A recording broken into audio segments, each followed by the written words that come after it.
Hello बच्चों, स्वागत है आप सबका आपके अपने यूट्यूब चैनल मैथ टॉपर्स अड्डा पर। इस वीडियो में हम जानेंगे कि sine square theta plus cos square theta equal to 1 कैसे आता है। ठीक है, तो इसको सिद्ध करने के लिए आपको सबसे पहले समकोण त्रिभुज के बारे में कुछ चीज़ें पता होना चाहिए, तभी आप इसको सिद्ध कर सकते हैं।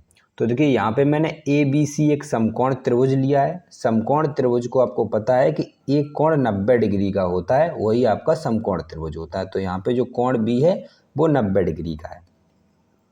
अब देखिए, हम यहाँ पे क्या करते हैं, जो कोण ए है इसे हम थीटा मान लेते हैं। ठीक है, कोण ए को हमने थीटा मान लिया। अब देखिए, समकोण त्रिभुज में 90 डिग्री के सामने वाली जो भुजा होती है उसे हम कर्ण बोलते हैं। ठीक, और कोण के सामने वाली भुजा को हम इसके सामने इसे हम लंब बोलते हैं, और जो तीसरी भुजा बची है उसे हम आधार बोलते हैं। तो इन्हीं तीनों भुजाओं से मिलकर एक प्रमेय बनती है जिसे हम बोलते हैं पाइथागोरस प्रमेय। अब पाइथागोरस प्रमेय क्या होती है? पाइथागोरस प्रमेय कहती है कि कर्ण का वर्ग, ठीक है, यानी कर्ण का वर्ग बराबर होता है लंब का वर्ग प्लस आधार का वर्ग।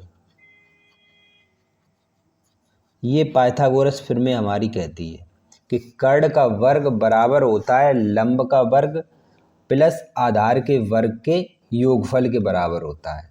कर्ण कितना दे रखा है? कर्ण हमारा AC है, तो AC का वर्ग बराबर लंब कितना है? लंब है BC, BC का वर्ग प्लस आधार कितना है? आधार AB, AB का वर्ग। ठीक है, ये होता है आपका पाइथागोरस प्रमेय। अब इसी प्रमेय का जब हम सिद्ध करेंगे तो इसका यहाँ पे यूज होगा, इसे आपको ध्यान में रखना है। अब देखिए, सबसे पहले हमारी प्रमेय क्या है कि sine square theta plus cos square theta equal to 1 कैसे आया। तो इसके लिए सबसे पहले आपको लिखना होगा कि साइन थीटा बराबर क्या होता है। देखिए, आपको पता है कि साइन थीटा बराबर होता है लंब बटे कर्ण, लंब बटे कर्ण। भाई लंब क्या है? लंब है BC, तो हम यहाँ पे BC बराबर कर्ण क्या है? AC, तो ये हो गया AC। तो साइन थीटा बराबर हमारा क्या आया? BC बटे AC। अब हम क्या करते हैं, इनका दोनों पक्षों का वर्ग कर देंगे। तो वर्ग करने के बाद हमें क्या मिलेगा? दोनों का जब वर्ग करेंगे तो इधर भी स्क्वायर लग जाएगा और इन दोनों पे भी स्क्वायर लग जाएगा। BC स्क्वायर बटे AC स्क्वायर, इसे हम डाल देते हैं समीकरण नंबर 1। ठीक है, अब हम निकालते हैं कॉस थीटा। कॉस थीटा क्या होता है? कॉस थीटा होता है आधार बटे कर्ण। जहाँ जो आपका आधार कितना है? आधार है AB, और कर्ण क्या है? कर्ण अपना AC है। तो कॉस थीटा बराबर आ गया AB बटे AC। अब दोनों पक्षों का हम वर्ग कर देते हैं। तो जब इधर वर्ग करेंगे तो ये हो जाएगा कॉस स्क्वायर थीटा बराबर, इधर वर्ग करेंगे तो AB का स्क्वायर बटे AC का स्क्वायर, दोनों पे वर्ग हो गया। ठीक है, इसे डाल देते हैं समीकरण नंबर 2। अब हम क्या करेंगे, समीकरण 1 और 2 को जोड़ देंगे। तो समीकरण 1 प्लस 2, यानी कि समीकरण 1 और 2 को जोड़ने पर, तो देखिए कैसे जोड़ेंगे। साइन स्क्वायर थीटा के साथ हम कॉस स्क्वायर थीटा को जोड़ेंगे, क्योंकि बायां पक्ष के साथ जुड़ेगा। तो ये होगा sign square theta plus cos square theta बराबर दायां पक्ष के साथ जुड़ेगा।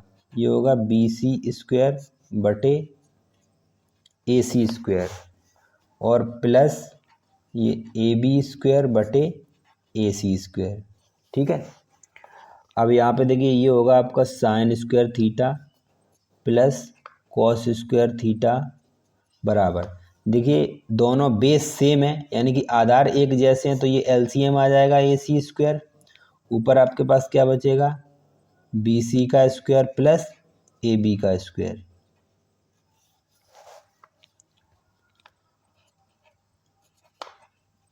Sign square theta plus cos square theta अब देखिए बी सी का स्क्वायर प्लस ए बी का स्क्वायर किसके बराबर होता है, बी सी का स्क्वायर प्लस ए बी का स्क्वायर। ठीक है, इसे हम ए सी का स्क्वायर लिख सकते हैं पाइथागोरस प्रमेय से। ठीक है, ये दोनों इसके बराबर हैं तो यहाँ पे ए सी लिख सकते हैं इनके बराबर, तो ये हो गया ए सी का स्क्वायर, और बटे में भी ए सी है आपका, तो ये हो गया ए सी का स्क्वायर। यहाँ से इन दोनों को हम काट देंगे तो ये एक आ जाएगा। तो इस प्रकार ये आपका प्रूव हो जाएगा कि sine square theta plus cos square theta equal to 1 होता है। तो इस तरीके से एक सर्वसमता को हम सिद्ध करते हैं। तो वीडियो आपको कैसा लगा कमेंट करके ज़रूर बताइए। चैनल पर नए तो प्लीज़ चैनल को सब्सक्राइब कर लीजिए, वीडियो को लाइक और शेयर ज़रूर करें। मिलते हैं नेक्स्ट वीडियो में, तब तक के लिए जय हिंद।